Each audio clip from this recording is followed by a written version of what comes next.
Diabetes, a complex condition impacting millions globally, is classified as type 1 and type 2.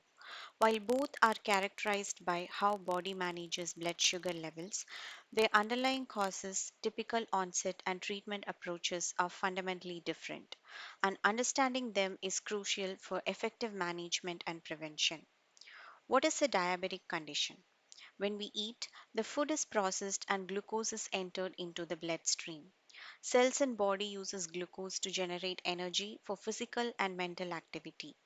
In order for cells to uptake glucose, beta cells in pancreas produces insulin that binds to cells and signals them to uptake glucose, thus maintaining optimal glucose levels in blood.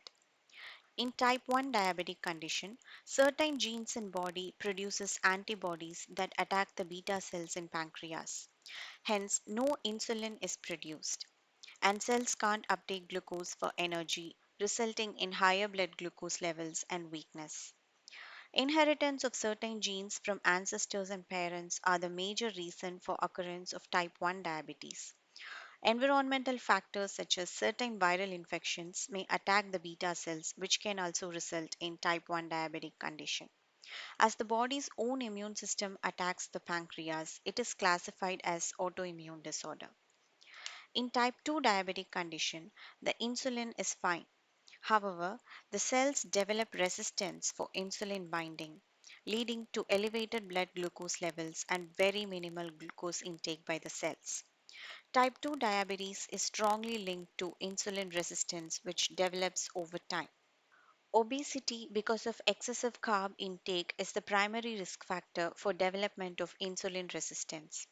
Certain family traits and genetic susceptibility may also contribute as a risk factor for type 2 diabetes. In some ethnicity, especially Asian population and African American population, because of the food culture, type 2 diabetes can happen. The sedentary lifestyle, which involves lacking of physical activity, may lead to type 2 diabetes over time. Comorbidities such as hypertension and high cholesterol levels in body also lead to the risk of development of type 2 diabetes. Type 1 diabetes is an autoimmune condition where the body doesn't make enough insulin, whereas in type 2 diabetes, the insulin is not used properly. Type 1 is quite rare, only 5% are diagnosed with type 1 diabetes. And it's pretty common in children and of person of adolescent age, whereas type 2 diabetes, the risk increases with age and it's very common over 40 years old. Only insulin therapy can help type 1 diabetes, whereas for type 2, along with insulin, good diet and exercise can minimize type 2 diabetes.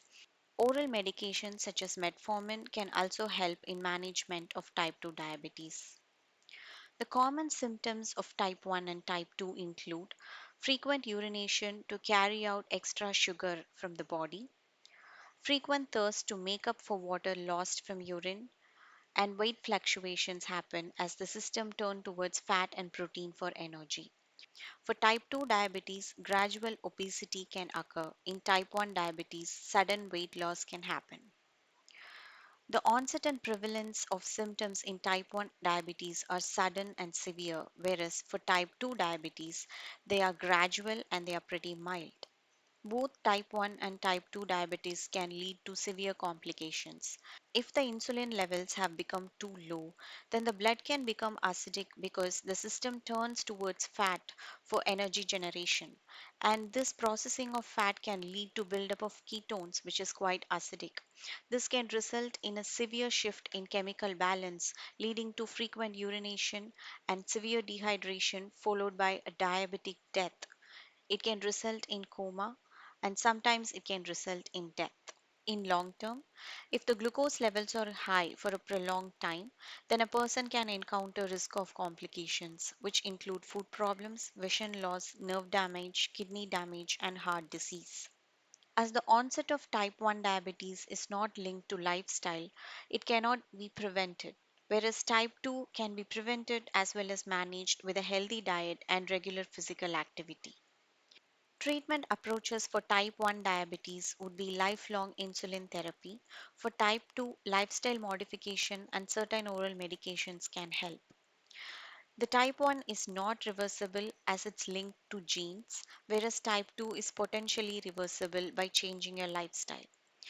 Frequent blood glucose monitoring is very important for type 1 diabetes, whereas for type 2, some periodic glycated hemoglobin testing is enough to understand the blood glucose level fluctuation over time.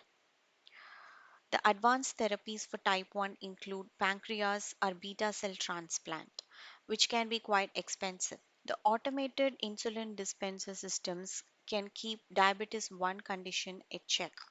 The GLP-1 or agonists can help body release insulin after eating and also known to reduce appetite, whereas the SGL2 inhibitors can block the reabsorption of glucose from the urine back to the bloodstream. Bariatric surgery, which are weight loss surgery, also help people with obesity lose weight by altering the digestive system. Sleeve gastrectomy and gastric banding can reduce stomach's capacity, thereby limiting the amount of food intake. Unfortunately, let food be Thai medicine and medicine be Thai food doesn't work for type 1 diabetes. You have to take insulin therapy. However, the same proverb can work for type 2 diabetes.